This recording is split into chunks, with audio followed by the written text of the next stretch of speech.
Hello, എല്ലാവർക്കും സുഖല്ലേ? എല്ലാവരും ഓണമൊക്കെ നന്നായി ആഘോഷിച്ചോ? ഞാനിന്ന് വന്നിരിക്കുന്നത് ഞങ്ങളുടെ ഓണവിശേഷങ്ങളായിട്ടാണ്.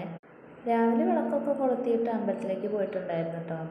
നീനുട്ടിക്ക് ഞാൻ തയ്ച്ചു കൊടുത്ത പട്ടുപാവാട ബ്ലൗസാണ്. എങ്ങനെയുണ്ടെന്ന് എല്ലാവരും ഒന്ന് കമൻറ്റ് ചെയ്യണം കേട്ടോ. തൊഴുതൊക്കെ ഇറങ്ങിയിട്ട് കുറച്ച് വീഡിയോസ് ഫോട്ടോസൊക്കെ എടുത്തിട്ടുണ്ടായിരുന്നേ. ഫോട്ടോ എടുക്കാൻ മടി കാണിച്ചപ്പോൾ അവളെ സന്തോഷിപ്പിക്കാൻ വേണ്ടി ഇങ്ങനെ ചെയ്തതാണ് കേട്ടോ. പിന്നെ ആൾ ഓക്കെ ആയേ വീഡിയോ ഒക്കെ എടുക്കാൻ സമ്മതിച്ചിട്ടുണ്ടായിരുന്നേ. വീട്ടിലെത്തിയിട്ട് നിച്ചുമോളുടെ നീനുട്ടിയുടെ വീഡിയോ ഫോട്ടോ ഒക്കെ എടുത്തിട്ടുണ്ടായിരുന്നേ.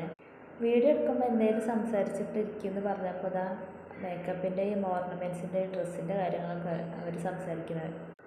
അത് കഴിഞ്ഞപ്പോൾ ഫുഡൊക്കെ എത്തിയിട്ടുണ്ടായിരുന്നേ. ഞങ്ങൾ ഈ പ്രാവശ്യം കാറ്ററിംഗിൽ നിന്ന് ഫുഡ് ഏൽപ്പിച്ചതായിരുന്നു കേട്ടോ. ഓണം വിഷുവൊക്കെ ആയാലും ഞങ്ങൾ വീട്ടിൽ തന്നെ ഉണ്ടാക്കാറുണ്ട് കേട്ടോ. ഈ പ്രാവശ്യം കാറ്ററിംഗിൽ നിന്ന് ഏൽപ്പിച്ചിട്ടുണ്ടായിരുന്നേ. കറികളൊക്കെ ടേസ്റ്റ് ഉണ്ടെന്ന് നോക്കുകയാണ് ഞങ്ങളെ. അടിപൊളിയായിരുന്നു കേട്ടോ. നീനുട്ടിക്ക് പുളിഞ്ചി ഭയങ്കര ഇഷ്ടമാണ്. അവളത് കഴിച്ചുകൊണ്ടിരിക്കുകയാണ്. മക്കൾക്ക് ഫസ്റ്റ് തന്നെ ഫുഡ് കൊടുത്തേ. അവർക്ക് ടേബിളിൽ ഇരുന്ന് കഴിക്കാൻ ബുദ്ധിമുട്ടായതുകൊണ്ട് താഴെ ഇരിക്കുകയായിരുന്നു കേട്ടോ. പുറത്തുനിന്ന് ഏട്ടന്മാരും ഫ്രണ്ട്സൊക്കെ വന്നിട്ടുണ്ടായിരുന്നേ. അവർ കഴിച്ചു പോയപ്പോൾ ഇവരെല്ലാവരും ഫുഡ് കഴിക്കാനിരുന്നേ. അപ്പോഴേക്കും ഫുഡൊക്കെ കഴിച്ച് കഴിഞ്ഞിട്ട് ഇവർ ക്ഷീണിച്ച് കിടക്കുകയാണ്. എല്ലാവരും കഴിച്ച് കഴിഞ്ഞിട്ട് ലാസ്റ്റാണ് ഞങ്ങളെല്ലാവരും ഒരുമിച്ചിരുന്ന് കഴിച്ചത്. സദ്യയൊക്കെ അടിപൊളിയായിട്ടുണ്ടായിരുന്നു കേട്ടോ. നല്ല ടേസ്റ്റ് ഉണ്ടായിരുന്നേ. പിന്നെ എൻ്റെ വീട്ടിലേക്ക് പോകാനുള്ള തയ്യാറെടുപ്പിലാണ്. 2-3 ദിവസമായിട്ട് ഇവിടെ നല്ല മഴയായിരുന്നു കേട്ടോ. ഞങ്ങൾ ഇറങ്ങാൻ നേരത്തെ വെയിലൊക്കെ ഉണ്ടായിരുന്നു കേട്ടോ. പകുതി എത്തിയപ്പോൾ നല്ല മഴയായിരുന്നു കേട്ടോ. വീട് എത്തുന്ന വരെ നല്ല മഴയായിരുന്നേ.